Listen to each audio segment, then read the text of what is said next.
khusus guru kita Haji Aswan Lubis yang senantiasa terus menjadi pelopor. Semoga Allah juga tetap naungi dengan hidayah dan sayang.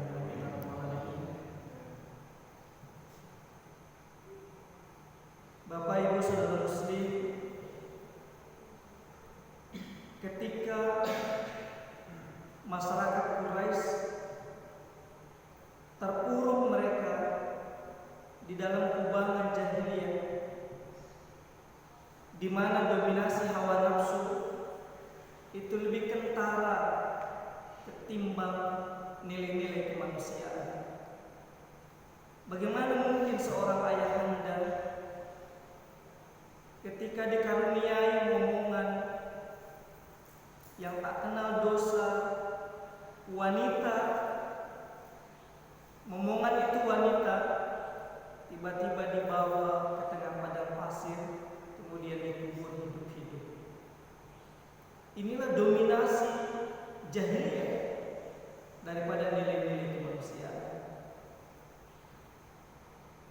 Dalam kondisi seperti itu, maka Rasulullah SAW memandangkan kalimat yang simpel, ya ma'syaral Quraisy, qulu la ilaha illallah tuflihun. Kalimat yang tadi kita baca di dalam zikir kita, la ilaha illallah, alaiha nahya wa alaiha namut wa alaiha nub'atsu hayyan insyaallah. Dengannya kita hidup, di atasnya kelak pada saat umur ini diambil oleh Allah, kita benar-benar di atas kalimat la ilaha illallah. Dan satu saat nanti ketika kita dibangkitkan oleh Allah, kita benar-benar berada di dalam nilai la ilaha illallah yang agung ini. Rasulullah SAW menyatakan qul la ilaha illallah tuflihun. Katakanlah la ilaha illallah tuflihun, kalian akan sukses, kalian akan bahagia. Kalimat inilah yang ditentang oleh Abu Jahal, oleh Abu Lahab dengan sekutu-sekutunya yang lain. Bapak Ibu, bagaimana kalimat la ilaha illallah itu akan menghantarkan kepada nilai kebahagiaan. Karena pokok la ilaha illallah adalah titik tolak dari nilai kebenaran universal. Bagaimana Allah menggambarkan tentang la ilaha illallah itu di dalam Quran surat Ibrahim, ayatnya ayat ke-24 sampai dengan 25. Allah Subhanahu wa taala berfirman, A'udzu billahi minasyaitonir rajim. Bismillahirrahmanirrahim. Alam tara kaifa daraballahu mathalan kalimatan thayyibah kasyajaratin thayyibah asluha thabitun wa far'uha fis sama' tu'ti ukulaha kullahinin bi'idzni rabbiha wa yadribullahu al-amthala lin-nas la'allahum yatadakkarun. Apakah Anda tidak perhatikan diredaksi oleh Allah dalam bentuk mudhara'ah? Memperhatikan berarti menyertakan pola fikir kita, menghadirkan hati dan akal kita. Apakah Anda tidak perhatikan bagaimana Allah menyodorkan sebuah perumpamaan bahwasanya kalimat thayyibah, para mufasir bersepakat pokok daripada kalimat thayyibah adalah la ilaha illallah. Yang paling ringan dari la ilaha illallah itu ada derivatifnya. Yang paling ringan dari poros keimanan itu adalah menyingkirkan duri. Yang paling berat adalah la ilaha illallah.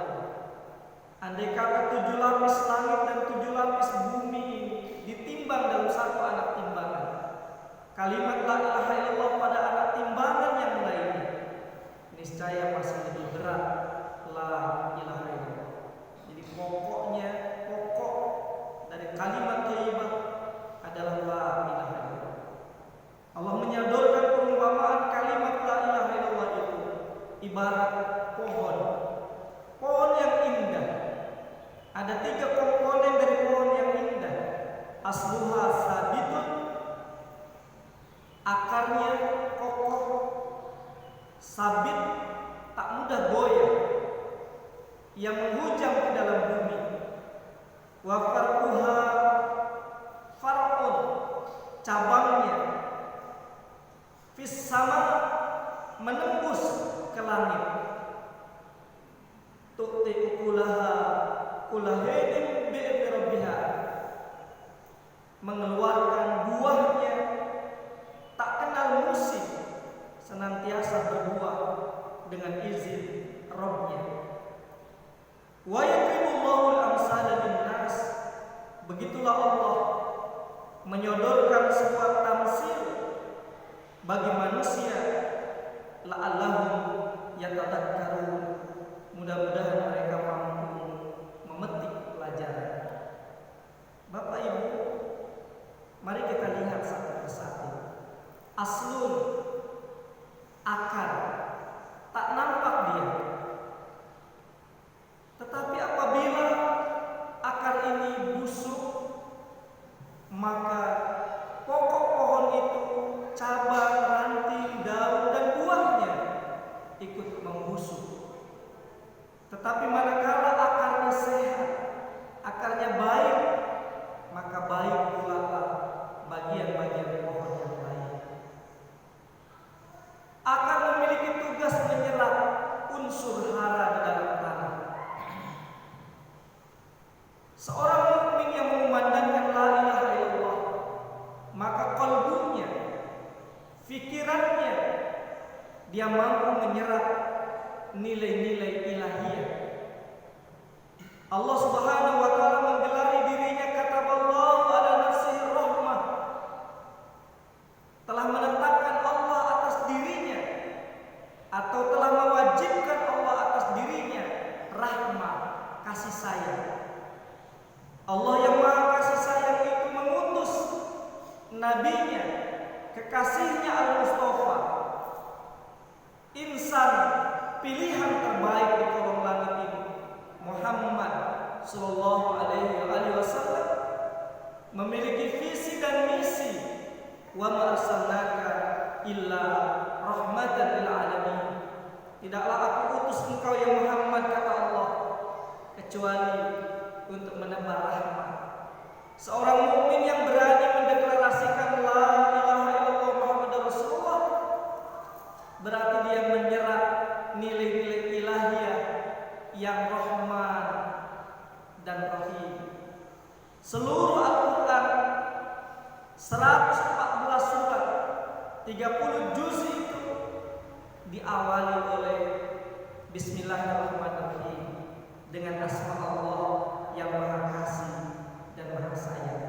Kecuali satu surat saja, surat Al-Baqarah, surat yang ke-9. Para ulama memakruhkan membaca surat ke-9 ini dengan mengawali basmalah.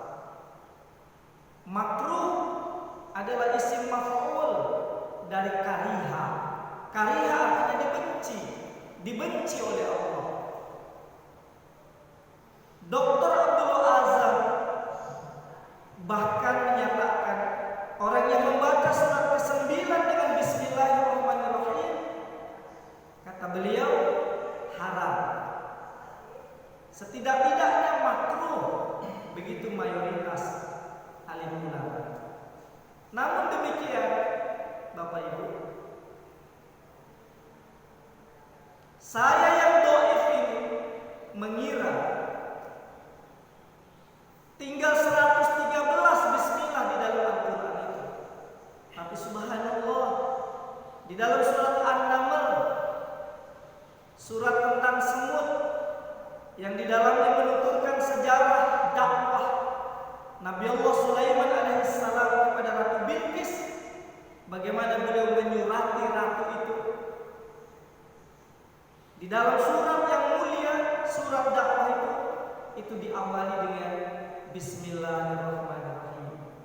Berarti genaplah sudah 114 surat, ada 114 basmalah di dalam Al-Quran itu. Sempurna Bismillahirrahmanirrahim. Uniknya di dalam surat At-Taubah, surat ke-9 Al-Bara'ah, bara'atu minallahi wa rasulih, sebuah deklarasi dari Allah dan Rasulnya bahwa Allah dan Rasulnya memutuskan hubungan kepada orang-orang musyrik. Surat ini juga dinamai At-Taubah. At-Taubah dari taba yatubu taubatan, artinya kembali. Kembali kepada goriza, kepada insting kemanusiaan, bahwa manusia ini pada dasarnya ia lahir dari perut ibundanya dalam kondisi suci. Kullu mauludin yuladu ala fitrah. Setiap manusia dilahirkan dari perut ibundanya dalam kondisi suci. Islam itu sendiri Allah menyebutnya dengan dinun fitrah, agama yang suci. Sehingga goriza, insting kemanusiaan kita, hati kita, akal kita, seluruh sel-sel, miliaran sel yang Allah ciptakan ini, itu akan bersesuaian dengan nilai-nilai Islam yang agung itu. Karenanya Allah mendeklarasikan bara'ah, berlepas diri dari seluruh nilai-nilai kemusyrikan. Tetapi Allah berulang kali di dalam surat At-Taubah itu membuka kesempatan seluas-luasnya mereka untuk kembali kepada fitrahnya, untuk kembali kepada jati diri, sehingga mereka akan memperoleh kebahagiaan dengan kembali kepada goriza, kepada insting sejatinya nilai kemanusiaan. Itulah akal, Bapak Ibu. Seorang mukmin dia akan memiliki values, menyerap nilai-nilai ilahiyah, sebagaimana Nabi mengatakan takhalluq bi khuluqillah atau takhalluq bi khuluqil khaliq. Berakhlaklah kalian dengan akhlak Allah sang penciptamu, kata Rasul.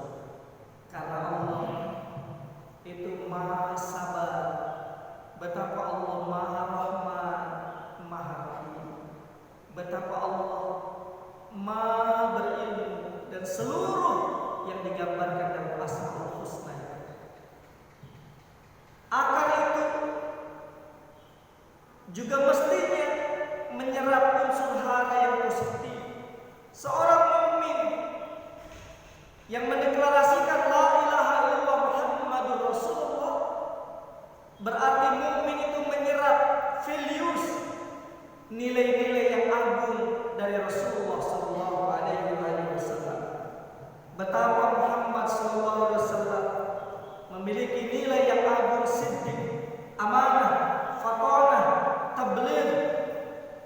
Siddiq, dia benar, dia jujur. Beliau amanah. Amanah, kalau ada transaksi, ada nilai-nilai transaksi dengan pihak-pihak yang lainnya, maka beliau amanah, bisa dipercaya, bisa mengamankan titipan, bisa mengamankan apa yang diamanahkan oleh pihak-pihak yang lainnya. Fatonah, beliau cerdas. Tabligh, baligh artinya sampai, bahwa apa yang beliau komunikasikan itu akan sampai ke seluruh lapisan masyarakat, dari strata intelektual yang terendah, tidak lulus SD misalnya, sampai kepada terintelektual, para profesor. Subhanallah, mampu memahami nilai-nilai yang agung. Simpel namun syarat dengan makna. Tabligh. Akal itu, Bapak Ibu, begitu ia serap, maka ia akan over unsur hara itu ke batang, Di dalam batang itu ada kambium. Kambium akan membawa unsur hara itu di overnya bersinergi dengan daun. Terjadilah proses fotosintesis sehingga nilai-nilai itu diolah dengan bantuan cahaya matahari di dalam daun, lalu berubah menjadi amilum. Begitu kita dulu di sekolah diajarkan oleh guru-guru kita. Kita praktek di dalam bidang studi IPA bagaimana unsur daun itu benar-benar membentuk zat tepung. Dari zat tepung itu kemudian dibawa lagi untuk mengokohkan batang, akar, daun, ranting, kemudian ditransfer menjadi buah. Begitulah antara lain seorang mukmin itu bisa bersinergi, bisa berkolaborasi dengan pihak yang lain. Kemudian ia berbagi. Begitu terjadi amilum, dibaginya ke pihak-pihak yang lain. Kepada akar dibagi amilum itu, kepada batangnya, kepada daunnya, kepada rantingnya, kepada buahnya. Ada 2 poin setidak-tidaknya. Yang pertama, kemampuan untuk bersinergi, berkolaborasi, dan kemampuan untuk berbagi. Inilah gambaran seorang mukmin. Gambaran yang di dalamnya ada the first 20th century, the first 20th century skills.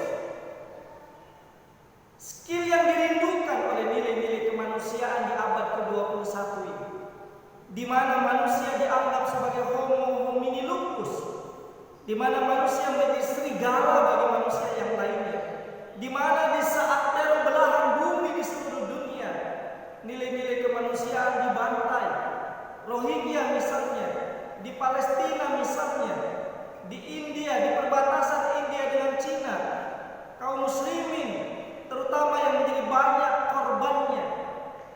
Manusia yang satu dengan manusia yang lainnya dibantai, sehingga manusia menjadi serigala bagi manusia yang lainnya. Terus pembantaian demi pembantaian semenjak zaman Qabil dan Habil sampai dengan detik ini kita hidup ini. Manusia menjadi serigala bagi manusia yang lainnya. Maka para ahli pendidikan itu merindukan tentang akhlak manusia abad ke-21. Antara lain adalah akhlak empati, yakni mereka bisa bersinergi, berkolaborasi, dan bisa berbagi dengan pihak yang lainnya. Itu digagas kembali, digagas ulang oleh para profesor ahli pendidikan, sehingga kurikulum K13 hari ini itu merupakan cerminan betapa dunia pendidikan hari ini merindukan pendidikan karakter. Bahasa kitanya adalah pendidikan yang menginternalisasikan nilai-nilai akhlakul karimah. Seorang mukmin ia menyerap nilai-nilai ilahiyah dan nilai-nilai nubuwah, kemudian ia mengejawantah dalam bentuk kemampuan berkolaborasi, bersinergi dengan pihak yang lainnya. Lalu ada keinginan secara otomatis untuk berbagi merahmati alam semesta ini. Bagaimana seorang yang mengumandangkan la ilaha illallah tapi dia pelit? Subhanallah. Allah Subhanahu wa taala menyatakan mereka berdusta di dalam agama. Ara'aital ladzi yukadzibu biddin. Tahukah Anda orang yang beragama tapi dia mendustakan agama? Allah ingin kita pembaca Al-Quran ini, kita yang mendeklarasikan la ilaha illallah ini, kita yang mendeklarasikan ingin berqudwah kepada Rasulullah SAW, kita yang mendeklarasikan di dalam zikir kita la ilaha illallah Kita ingin, kata Allah, diawali oleh isim isyarah supaya kita fokus, tak gagal paham tentang makna orang yang berdusta di dalam agamanya itu. Allah lanjutkan ayat ini dengan isim isyarah. Fadzalikal ladzi yad'ul yatim. Itu loh. Fadzalik, itu loh. Orang yang beragama tapi berdusta. Fadzalikal ladzi yad'ul yatim, yakni orang yang menghardik yatim. Wala yahuddu 'ala ta'amil miskin, dan mereka hatinya membeku, tidak pernah open kepada orang-orang yang miskin. Bagaimana mereka menggalang saudara-saudaranya untuk mau empati kepada pihak-pihak yang miskin, yang kelaparan itu. Ta'amil miskin.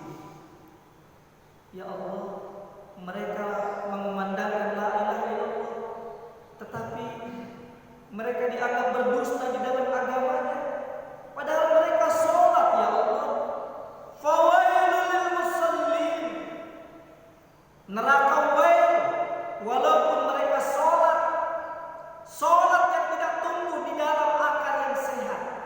Sholat itu ibarat pohon cabang ranting.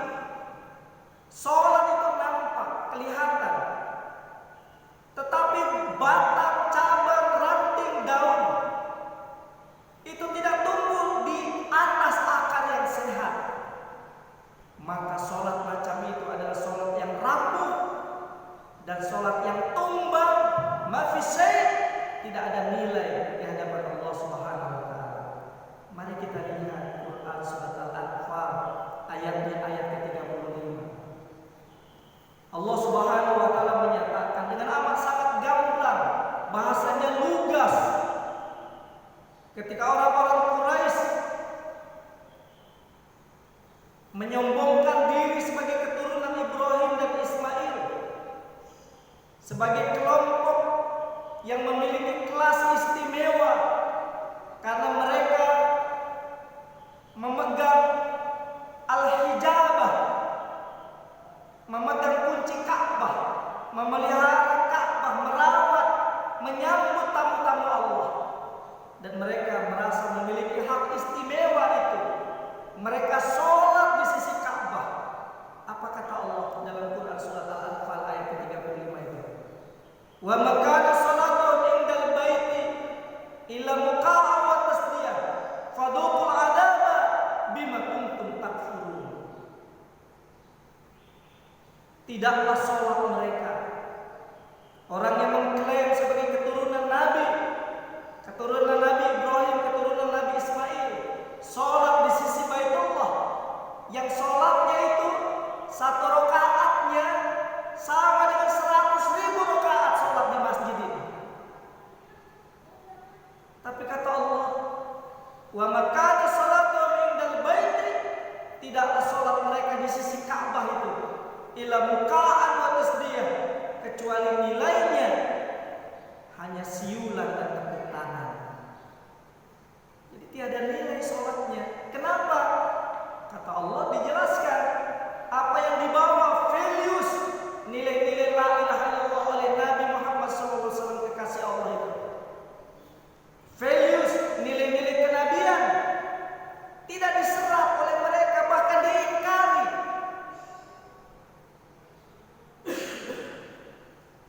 Begitulah Allah menyatakan, fadhuqul adaba, salatnya berbuah azab Allah. Fadhuqul adaba bima kuntum takfurun, karena mereka mengingkari values atau nilai-nilai ilahiyah yang agung itu, dan mereka mengingkari nilai-nilai nubuwah, sidik, amanah, fatrah, tabligh, mereka ingkari. Begitulah Allah menyatakan, fawailul lil musallin, neraka wail bagi mereka yang sholatnya tidak tumbuh di atas nilai-nilai empatik, di atas nilai-nilai simpatik kepada saudara-saudara kita yang hari ini tak bisa makan. Rasulullah SAW menyatakan, ma'amana biman Wajarau jami'un wa huwa ya'lam bihi. Tidak ada iman kepadaku, tidak ada nilai iman kepadaku mereka yang tidur dalam kondisi kenyang, sementara tetangganya dalam kondisi lapar, dan dia tahu saudaranya itu lapar, tetangganya itu lapar. Dengan tegas Nabi menyatakan, ma amana bi, tiada iman kepadamu, kata Nabi. Karena itu Nabi SAW perintahkan anandanya Fatimah Az-Zahra radhiyallahu anha, wahai anandaku, berikanlah itu tetangga kita apa yang ananda masak. Ketika itu anandanya Fatimah memasak kuah daging. Kemudian beliau Fatimah Az-Zahra menyatakan, tapi dia bukan muslim, wahai ayahanda. Kata Nabi, ya, meskipun dia bukan muslim, ada hak tetangga yang harus kita tunaikan. Begitulah Islam ini menjadi rahmat, dan rahmat itu bukan cuma lil mu'minin. Wa ma arsalnaka, tidaklah aku utus engkau ya Muhammad illa rahmatan lil alamin, kecuali merahmati, menebar kasih sayang ke seantero alam ini. Apakah manusia atau flora fauna, dunia hewan, dunia tumbuh-tumbuhan, apakah religinya Islam atau non-muslim. Itulah visi dan misi kenabian, menebar sayang. Perbanyaklah kuahnya, wahai ananda. Ketika anandanya bilang, ini hanya sedikit, wahai ayahanda, kata Fatimah, cuma cukup untuk kita berdua. Lalu Nabi SAW menyatakan, wahai ananda, perbanyaklah kuahnya dan bagilah tetangga kita. Begitulah mukmin, begitulah sinergi dan kolaborasi, begitulah pohon yang kata Allah Subhanahu wa taala merupakan perwujudan dari la ilaha illallah. Alam tara, tidak tahukah kamu, wahai orang-orang yang mendeklarasikan la ilaha illallah, bagaimana Allah menyodorkan kalimat la ilaha illallah ini bagaikan pohon yang sempurna keindahannya, sajarah thayyibah, pohon yang indah, nancap dia bukan pohon yang bonsai, pohon yang kerdil, yang mudah digoyang ke sana kemari.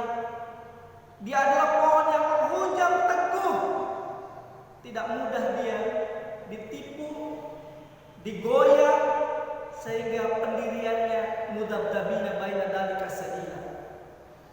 Hanya dengan satu dusarimi, dua dusarimi, kemudian dia tanggalkan la ilaha illallah, dia tanggalkan keislamannya.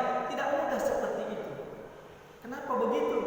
Karena ia bergulir bersama kitab Allah, nilai-nilai yang begitu agung, nilai-nilai ilahiyah yang begitu kokoh, nilai-nilai yang begitu memukau keindahannya, akhlak kenabian sempurna, yang ya'lu wa la yu'la alaih, yang tiada bandingannya keindahannya. Dan ini diawali dengan iqra, dengan pemahaman. Karena itu Allah Subhanahu wa taala menyatakan di dalam Quran suratnya Muhammad ayat 19, tidak mungkin orang paham tentang makna la ilaha illallah kalau dia tidak berangkat dari pemahaman. Fa'lam annahu la ilaha illallah. Fa'lam adalah fi'lun amr dari alima ya'lam. Ya'lam, ilmuilah oleh Anda. Wahai orang yang mendeklarasikan Al-Quran, ilmuilah la ilaha illallah, di mana Allah memudahkan la ilaha illallah itu dengan 3 aspek, 3 komponen. Komponen akar, komponen batang yang tembus ke langit, terkoneksi dengan wahyu Allah. Ia memahami nilai-nilai ilahi dan nilai-nilai kenabian. Kemudian dia bergulir dengan wahyu Allah. Duru ma'akitaballahi haitsumakum tadara. Bergulirlah Anda kemanapun Anda bergulir dengan akhlak Al-Quran. Jadi tembus ke langit, terkoneksi kepada wahyu Allah. Itulah pohon. Itulah syariat. Syariat sholat, syariat muamalah, syariat zakat, dan seterusnya yang nampak itu terkoneksi dengan tuntunan wahyu. Dan intinya adalah bersinergi dengan pihak yang lain, mampu berkolaborasi, mampu kerjasama, dan mampu berbagi.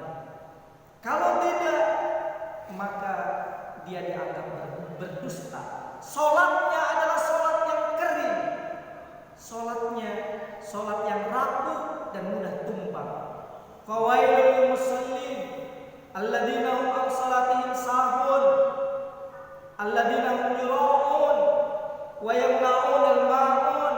Sholat yang macam itu, sholat yang tidak tumbuh dalam berbagi dan bersinergi, adalah sholat yang rapuh, yang sahun, yang lalai, yang yura'un, mau dilihat oleh orang lain, wa yamna'un al-ma'un, mana'at itu terhalang. Dia punya sesuatu, rizki Allah, maka rizki Allah itu, manfaat-manfaat yang Allah karuniakan kepadanya, mana'at yang menakut, terhijab dia dari berbagi kepada pihak yang lain. Itulah nilai-nilai kalimat la ilaha illallah. Komponen yang ketiga, ikhwan akhwat, Bapak Ibu, komponen yang ketiga adalah tu'tiu kullaha kullahinin bi'idni rabbiha. Senantiasa menghasilkan buah. Buahnya ranum, manis, lezat, dan terus tumbuh. Buah itu tak kenal musim dengan izin Allah. Begitulah muslim. Seorang muslim itu di ayat lain Allah menyebutnya dengan sibghah. Sibghah Allah. Sibghah adalah wantek. Kalau baju kita ini luntur, dulu zaman saya kecil itu, kalau baju ini luntur, biar cakep lagi, beli wantek, dicelup sehingga warnanya menjadi tampil indah. Nah, Allah menyebut akhlak seorang muslim itu tidak akhlak yang sembarangan. Allah menyebut dengan sibghah, sibghatullah, itu adalah warna, wantek, sehingga melekat kemanapun dia bergulir, kemanapun dia melangkah, itu memberikan warna Allah. Warna Allah itu tadi warna yang merahmati, warna yang menebar sayang kepada seantero alam semesta ini. Sehingga ketika dia dilempar, kata Imam Ali, seorang muslim ibarat pohon buah yang ranum. Ketika dia dilempar oleh batu, maka dibalasnya dengan buah. Kita bisa begitu ya Pak? Rasulullah SAW diludahi, lalu ludahnya hilang. Rasul cari tahu yang tukang ludahi itu sakit, maka ludah berbuah segelas susu yang murni. Begitulah gambaran muslim. Begitu dia dihinakan, maka dicaci maki itu dibalas dengan sekuntum bunga. Kalau kita, saya yang dhaif ini, sekali dicaci maki, kita kasih bunga. Dicaci maki lagi, kita beri sekuntum bunga. Dicaci maki lagi, yang ketiga kali jangan lupa bunga sekalian dengan pot-potnya kita kasihkan, kita beri orang ke jidatnya, bukan ke kepala, bukan ke tangan. Tapi subhanallah, Rasulullah tidak ada batasnya. Nabi sallallahu alaihi wasallam, Abu Sufyan, Ikrimah bin Abu Jahal, dengan orang-orang Quraisy, hampir seumur hidupnya mau membunuh Nabi. Ada perang Badar, ada perang Uhud, ada perang Khandaq, dan peperangan-peperangan yang lainnya. Hampir seumur hidupnya Abu Sufyan memerangi Nabi. Tapi begitu dikalahkan mereka, ditaklukkan mereka, dalam kondisi gemetar karena khawatir mereka dipancung kepalanya, apa yang dikatakan Nabi? Hari ini kalian bebas. Hari ini penduduk Mekah dimuliakan sebagaimana mulianya Ka'bah. Siapa yang berlindung di rumahnya Abu Sufyan aman, tidak ada pertumpahan darah. Siapa yang berlindung di balik tirai Ka'bah atau masuk ke dalam Ka'bah aman. Siapa yang berlindung di rumahnya masing-masing aman. Ketika itu ada amnesti umum. Islam menang, tidak ada darah yang ditumpahkan. Itulah ukul, itulah buah. Jadi buah Islam itu adalah menebar sayang. Meskipun episode kemarin mereka kerap kali menyakiti Rasul, menyakiti kaum muslimin, bahkan menumpahkan darah. Tapi begitu kaum muslimin menang, sebagaimana kata penakluk Palestina, jenderal yang sangat terkenal itu, Salahuddin Al-Ayyubi, setelah mereka tentara salib menguasai Palestina hampir 100 tahun, kemudian dibebaskan Palestina dalam kondisi ketakutan, mereka takut dibantai oleh tentara Islam. Salahuddin mendeklarasikan, Nabi kami mengajarkan untuk memaafkan pihak-pihak yang lain. Agama kami mengajarkan untuk tidak menjadi umat yang pendendam. Begitulah ketika salah seorang pendeta datang kepada Salahuddin Al-Ayyubi, kemudian mengatakan, wahai jenderal yang baik, mengapa Anda tidak melakukan seperti kawan-kawan Richard Lionheart ketika mereka membantai kaum muslimin pada saat awal mereka menguasai tanah ini, kemudian Anda balik menguasai tanah ini, dan Anda begitu baik tidak melakukan seperti yang mereka lakukan. Salahuddin menjawab, Nabi kami mengajarkan untuk tidak menjadi umat yang pendendam. Inilah buah dari la ilaha illallah Muhammadur Rasulullah. Bapak Ibu, inilah yang dikumandangkan sejak dini. Kata Rasulullah, qulu la ilaha illallah tuflihun. Deklarasikanlah la ilaha illallah, maka kalian akan sukses. Maka hanya dalam tempo 23 tahun, Bapak Ibu, 23 tahun, subhanallah, orang Jepang, Bapak Ibu, sekitar bulan Januari kami diundang ikut di dalam seminar. Pembicaranya para menteri, kalau tidak salah ada 3 orang menteri, antara lain Nadiem Makarim di Darul Falah, di Darul Hikam Bandung. Nah, kami ikut rombongan dari Darussalam Pipitan. Antara lain di situ ada profesor pendidikan yang mengatakan bahwa orang Jepang ini was-was untuk tidak bisa membangun karakter building dari negerinya, dari bangsanya. Maka sejak dini mereka menginginkan anak-anak SD kelas 1 sampai kelas 6 targetnya sederhana. Mereka memiliki skill untuk bisa ngantri. Saya bilang kok sederhana sekali. Kami di Indonesia itu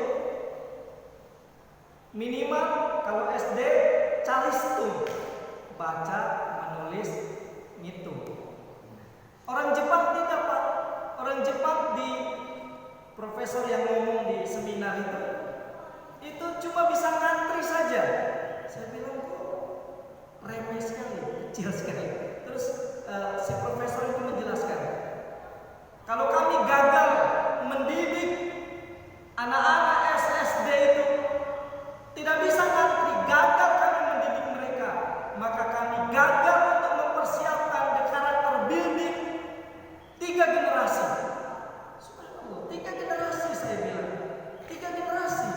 Ya, 1 generasi kalau kita ukur dengan umur Nabi itu 63 tahun ya Pak ya. 3 generasi, 60 kali 3, 240 tahun. Berarti mereka mesti mempersiapkan karakter building bangsanya itu sepanjang 240 tahun. Kalau dia gagal di dalam mendidik anak-anak SD untuk ngantri. Bagaimana penjelasannya? Saya cerewet. Terus dijelaskan Pak oleh profesor ini. Dalam ngantri itu ada hal yang luar biasa. Yang pertama, menghargai waktu. Bagaimana orang bisa dini hari, pagi buta dia 2 jam, 3 jam, bahkan 5 jam sebelumnya, supaya dia tampil awalan, maka dia bisa pada deretan paling dini, paling awal.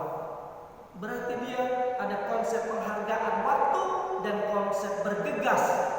Menghargai waktu dan bergegas itu 2 instruksi Allah.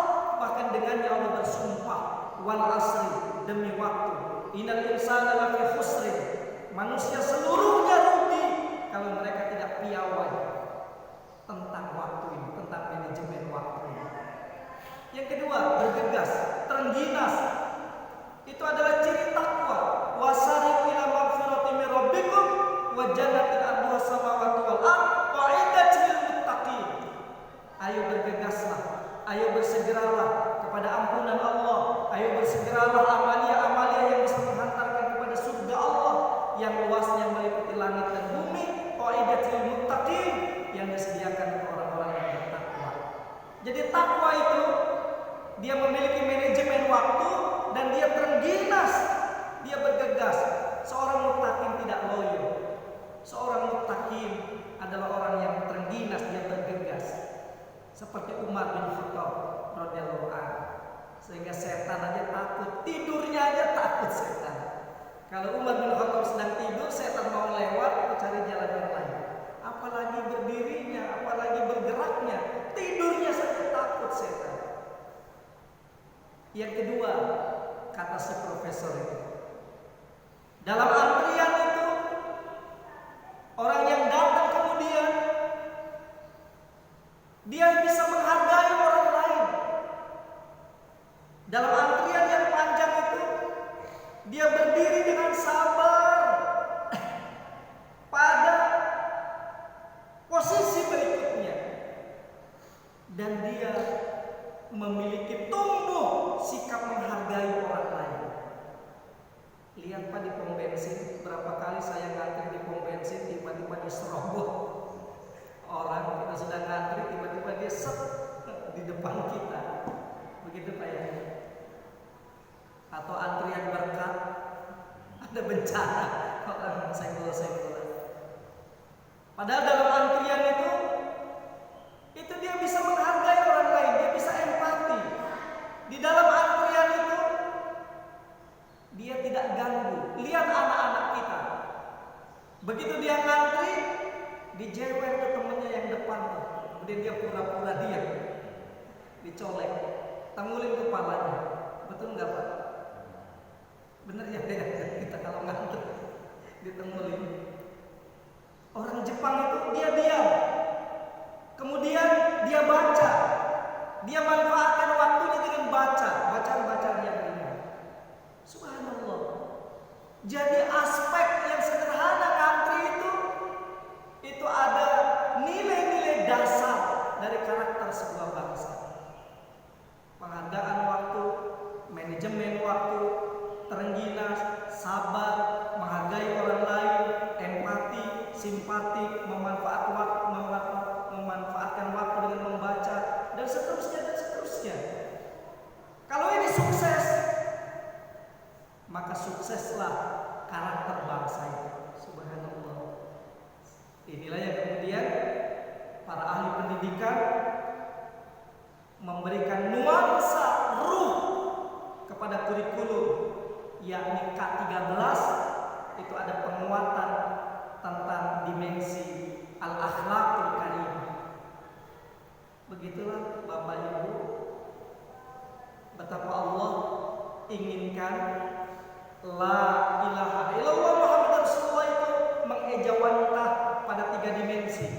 Dimensi akidah yang tak nampak itu, dimensi batang, akar, daun yang bisa berbagi, dimensi akidah bisa menyerap nilai-nilai ilahiyah dan nilai-nilai nubuat, dimensi batang bisa berbagi, berkolaborasi dengan pihak yang lain, dimensi buah bisa merahmati, bisa menebar sayang ke saat teror al